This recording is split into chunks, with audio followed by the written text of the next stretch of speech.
Yes. All right. All right. Darren Criss, I want to read you something that Leah Michelle said about the song that you wrote for the show Glee. Sure. She said, "It was the most special day. I had to say everything to everyone here and everyone who will watch it that I wanted to say, but you can't think of the words. And he, meaning you, wrote them." How does that make you feel? Well, I mean, geez, that's as most of a that's as gratifying as you can get a response from somebody. I mean, I tailored it for her, and I tailored it for the show, and I was very. I mean, it's a really tall order to try and do this. This whole thing to me is just insane because I don't know, man. It's something that I just never really wanted to impose upon anybody. I've been sort of outspoken about this when people ask me about the song, so forgive me if I'm repeating myself. But Oh no, that's fine. I just I when I joined the show, I still have this sort of bizarre inferiority complex about having been, when you're on the second season of a show. To me, like the main people of the show are the first season. It's this weird dumb thing where I never wanted to raise my hand and try and ruffle any feathers by asking for anything ever. So by the end of the season, writing this song was, I don't know, I felt really strange about the whole thing because I was setting myself up for a lot of, I didn't want to leave a bad taste in anyone's mouth on the way out. Oh wow, this guy really, I didn't want it to look like a vanity project or anything like that. So, having her say that is extremely gratifying. And I really wanted it to be special for her. I wanted it to be special for the show. And, I'm very hyper specific about trying to make things work within the context of what convention they live in. I mean, I guess that's sort of the goal of any songwriter. If you're writing, this was for Glee. There's a certain harmonic value and melodic content and lyrical things that, err on the side of, here and there. It can sound cliche-ish, but I wanted to make sure that it lived sort of sonically in the world that Glee does, which is this sort of, there's a pattern to how they talk. There's a vibe of how things sound. And I spent a lot of time really trying to craft a very specific thing that would speak to Leah Michelle. So anyway, that's my really long-winded answer of it's, I don't know, I consider myself a pretty articulate guy, and I've gotten pretty inarticulate because the whole thing is so much bigger than me. No, please do keep talking. Trust me, I'll talk forever. You'll be careful with that. Well, where did the initial idea for it come from? I mean, I know you were trying to say something about the show, but what was the thing that sparked for you the idea for this time? When you're sitting down at a piano or I mean, any songwriter can say this. The classic question is, what comes first, the music or the lyrics? And there's no real solid answer. Ideally, they kind of come at the same time. It's you're sitting, Paul McCartney's sitting at the guitar singing "Scrambled Eggs, How I Love to Love Your Lanky Legs." Or whatever. It's just gibberish, and "Scrambled Eggs" was this famous sort of gibberish hook that he turned into what we know as "Yesterday."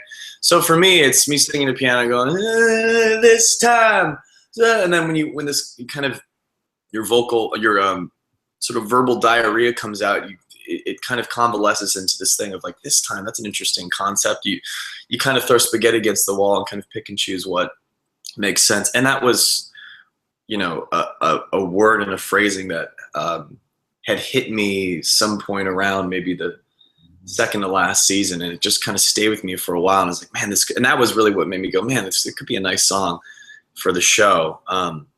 Because sonically it sounded like a very familiar kind of pop ballad. If I really wanted to go down the rabbit hole in a very artsy, technically impressive, song that I would write for my peers that wouldn't even think it was good anyway. If I really wanted to do that kind of level of nutty, music creation, I could have, but this is not the venue to do that. You really have to know how to, as I like to say, is to dress for the party, and finding what really fits in the world that has been created. Because even if you're not a musician or a songwriter, you know, you put a certain kind of song in that world, and the audience feels it. Like, what is this song? You know, you really have to deal in familiarities. And this time, that both the sort of musically where it sat in the song that I was writing and thematically really seemed to fit. And so I started chasing that dragon as soon as that kind of clicked right there, because I don't know, you can't really explain it. It's just one of those, oh, this could work. And that was it. So the word "this time" and the play on those words of, you know, this time, this next time that I'm doing something, you know, when we say that idiomatically, we mean, well, this time I'm gonna do it better, but it also, you know, turning that on its head and talking about this time that we've had together. And it's hard, you know, a goodbye song is it's hard not to dive into the pool of cliches when you're talking about a goodbye song, especially something that deals with emotions of young people and moving on. And it's hard not to do that. So for me, the goal was to try and make it as it's so hard to say, as broad without it being like just a swath of ideas. I mean, it's broad enough to where I wanted people to be able to sort of relate it to whatever they're, you know, going through in their own lives, but having each line be viably specific to the characters on our show. And again, like I said, that's a really tall order. It took me a while to kind of do things. The first time I wrote it, I wrote a line out for each character. I wrote verses that were as hyper specific as, you know, ponytails and uniforms and things like that. I think there was a rhyme at one point that was they were talking about walking through the halls, about uniforms and ponytails, dark hair and dark blue nails. It was that specific to characters that we'd actually met. And then when Ryan wanted it to be more specific for Rachel Berry, it kind of alleviated me of that need to hit everybody. You said just talk, so that's what's happening, man. Well, I mean, they'd rather see you than me, so please keep going. What was that like, hearing it performed for the first time? You know, when you've gone through all this heartache and blood, sweat, and tears of writing it, and then you hear Leah Michelle perform it. Well, it was nuts because that's for many reasons, but one very typical behind the scenes stories of how things are created. It turned out great, but there was a whole kerfuffle because I did think it was going to be for more people, and we spent a whole day doing this really beautiful, thick background vocal session that was really lush, and it was very time consuming and this is a shout out to all our studio singers. I mean, we spent a whole day, people spent time away from their families and doing things that they would rather do all day, slaving over this huge background vocal that we had to cut. And while it was a slap in the face to all of them, and I felt very guilty, you know, hearing her vocal on it as a solo, you go, oh, well, this is great. This is how it needed to be. So I have the luxury of saying that now that we have a bit of hindsight and retrospect. But at the time, I was like, oh, man, I'm going to piss off so many people. They were so mad. They spent so much time on this. And the very process by which music is recorded or was recorded on Glee, past tense, Glee's over. You know, it's a whole process between sending files to Sweden to get them tracked and back to, so to make that more complicated, especially the actor coming in thinking he's got ideas. Adam Anders has a famous email for me that's like 8 pages long of like trying to describe what I want and do and all these things. So and like I said, with my, you know, huge fear of ruffling feathers and making people upset, I just, you know, I was really worried that this was going to piss people off. So when I heard her, I was like, oh, thank God, this sounds great. This sounds indisputably great because she sounds wonderful. Who cares about the song? She sounds great. The song sounds nice. that it was such a relief. And my main concern, actually, here's a little story, was, the song airs, it's a long song. On TV, it's unedited at a very long. In Glee time, it's 4-something minutes. And that is long. In Glee land, it's 2 minutes or under because of just the way things have to go. It's verse, chorus, bridge, outro, gone. Like I can't tell you how many second verses of great songs all of us go, oh man, it's too bad I didn't have the second verse, but we have to keep it moving, and that's just the format that we've usually used. Because this song doesn't really function like it's like a pop pop theater hybrid. There are some pure rhymes, there are pop rhymes and half rhymes and things that don't necessarily follow the musical theater academia, so to speak. Because it functions like I wrote it like a scene. I very much imagined in my delusions of grandeur that I was basically writing out where I kind of had it plotted out how they would shoot it. I wasn't going to tell this to the director or any of the writers, but in my own way, I just wanted to formulate it so it had its own, its own shot setup.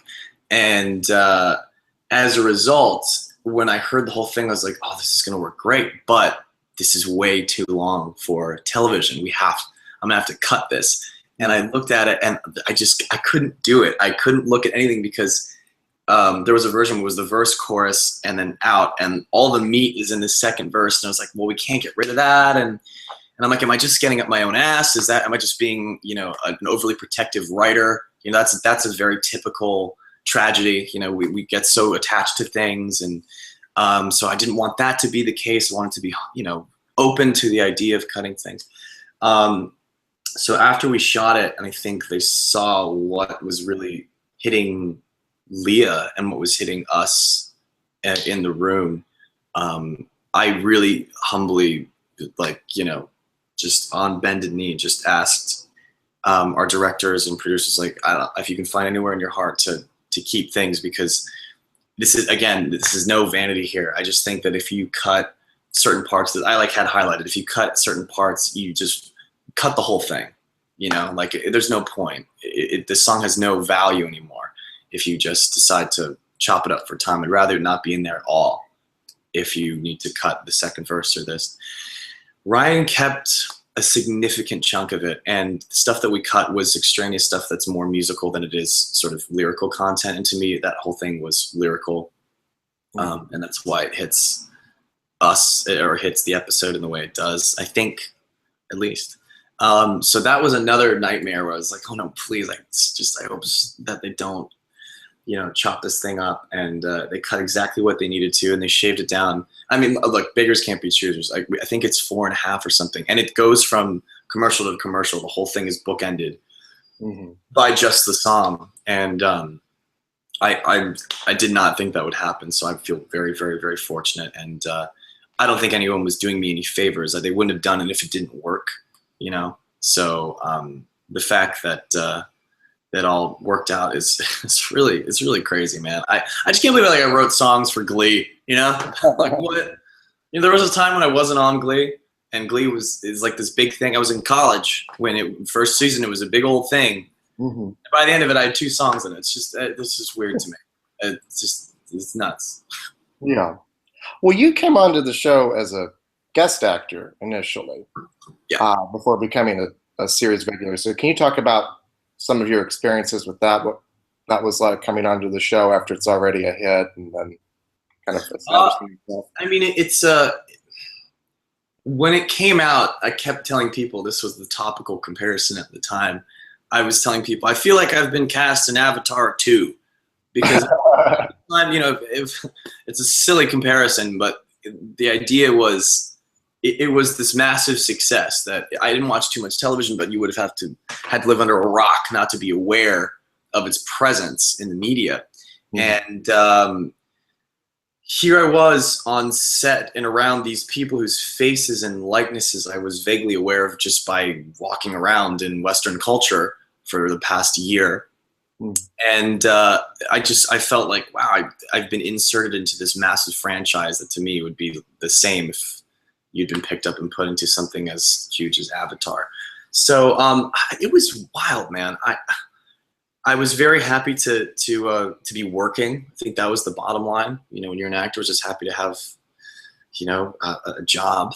And it was a very exciting time. There were some other things happening for me. I had a theater company, Star Kid, that was kind of taken off, and that's where I wrote a lot of music, which is kind of bring us full circle. I was writing a lot of music when I started Glee for our theater company, and I don't know, man. Maybe it's just because I'm up earlier than I usually would be on Broadway schedule. Like my brain doesn't really function until about 4 p.m. So you'll forgive me if I'm a little stumbly. And also these are things that I haven't thought about in a hot minute. But everybody was very kind. I've nothing. It was so overwhelming, and it was right when the show was on this huge wave. You know, within a year of me being on that show, we were going on this world tour, and that was incredible. And getting to see these places and meet these people and play these venues was something that in real time I was very much aware was kind of absurd. So I don't have any moments of like, wow, I can't, you know, wow, that really zoomed past me. In real time, I was like, what? Kidding me? That's insane. Even to the very end, I mean, you know, with this song, I was constantly allowed to do things that I just never thought I would be in a position to do. So it's just it's a grand old lesson in humility and mind blowing is what that show was. And it was really great. I mean, I can't think of another venue that would have allowed me to do half the things that I got to do in that show. You know, I other than just, you know, jumping around in your bedroom to Michael Jackson, you know, I never thought I would do that in front of a camera for millions of people. I don't think I've ever wanted to do that for millions of people, but, you know, it turned out pretty fun. Yeah. What do you think this show means to the fans now that it's over? I mean, it's a whole lot. I mean, this was their, and I don't want to make it age specific because, you know, it runs the gamut actually, the people who watch the show. There's a couple different sort of interest groups, I guess you can say, for just, I guess, young or teenagers that would have started. 6 years is an interesting time. There's a big difference between 15 and 21. Mm-hmm. And it's cool to, when people come up to me and say they've grown up with the show, it's an amazing privilege to be part of someone's life in that way. I mean, granted, it's not me, it's like a character in a show, but still, like, having an association with that is crazy. It's the same way that I look at, you know, characters on Seinfeld or Friends or I think more specific to younger shows. What was the show everybody watched in high school for me? I remember people really liked The OC. I never really watched it, but still, I mean, it's, you know, Melrose Place and 90210 and Saved by the Bell, and there's these things that you live with for a while, so they're part of your consciousness. For AC Slater's part of my conscience telling me what to do. No, part of your consciousness, and that's it's an amazing sort of responsibility, I guess, to hopefully be some kind of positive influence. And so that brings us to the second half of what Glee has meant, which is obviously the sort of grander socio-political things that have meant a lot to young people. And actually, social political things aside, whatever dirty word here, but whatever agendas or things that we have talked about or dealt with, those aside, just having any outlet at all for some of these people watching is something that's really special, and I'm really proud to have been a part of that. I've heard post-Glee a lot, which, you know, anything that has to do with our culture that has changed for whatever reason, whether it be, you know, arts and education, whether it be the advancement of gay marriage rights over the past 6-7 years, whatever it is, you know, Glee isn't the only thing that has pushed that forward, and I wouldn't ever deign to say that it is, but it had a significant chunk, and for some people, it was the biggest chunk in their life. You know, depending on where you are, what you do, and what you take interest in. So for some people, that was the only thing that that pushed that. So that's amazing, man.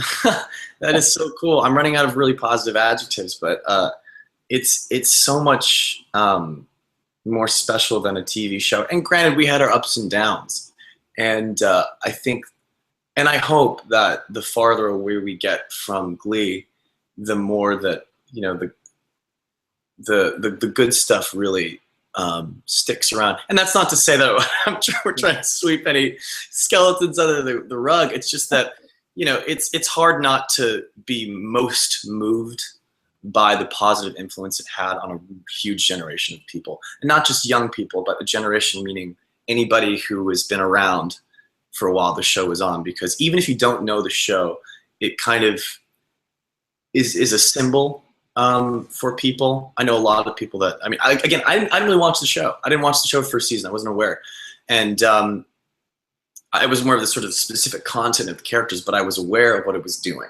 And I was very much aware, oh yeah, the Glee thing, that's like huge for the kids, right? That's a big positive thing.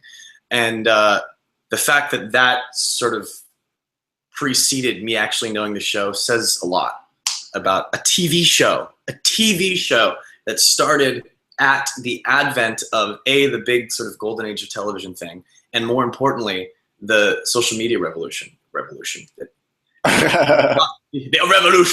on social media.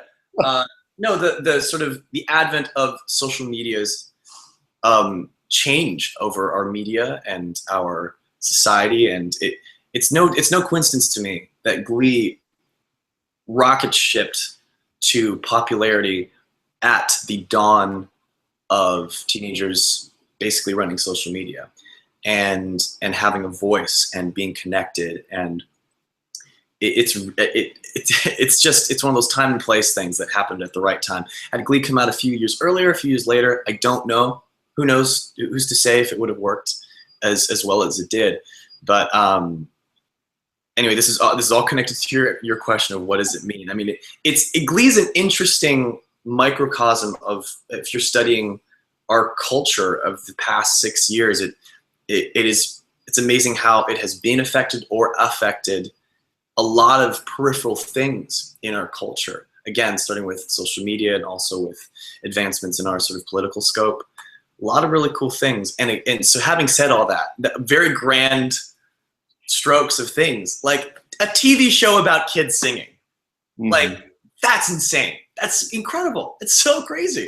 It'd be like if I was, and I don't think Ryan Murphy or Brad or Ian sat down to make this. You don't sit down to make a hit and to change the world. Maybe you do, and maybe if you're lucky it can happen, but they're just trying to make a touching story about kids, trying to fit in and making an underdog story.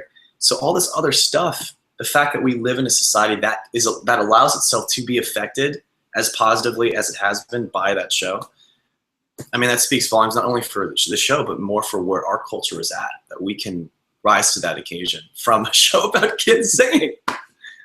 Right. Well, sorry, I get in my soapbox. Well, Darren, thank you so much for taking the time to talk to me. Yeah. And congratulations on the show and on your song. Yeah, it's been fun, man. I gotta say, having a song is incredible. I can't believe that I'm even talking to people about it. I'm just happy that people are liking it in any capacity at all. That makes me happy. Mm-hmm. Well, congratulations, and have a good day. Yeah. Appreciate it. Cheers, man. You're a good soul. Having patience when you're talking. Oh, you as well. Thank you. Cheers. Right. I'll let you go. Bye. Bye. Take care now.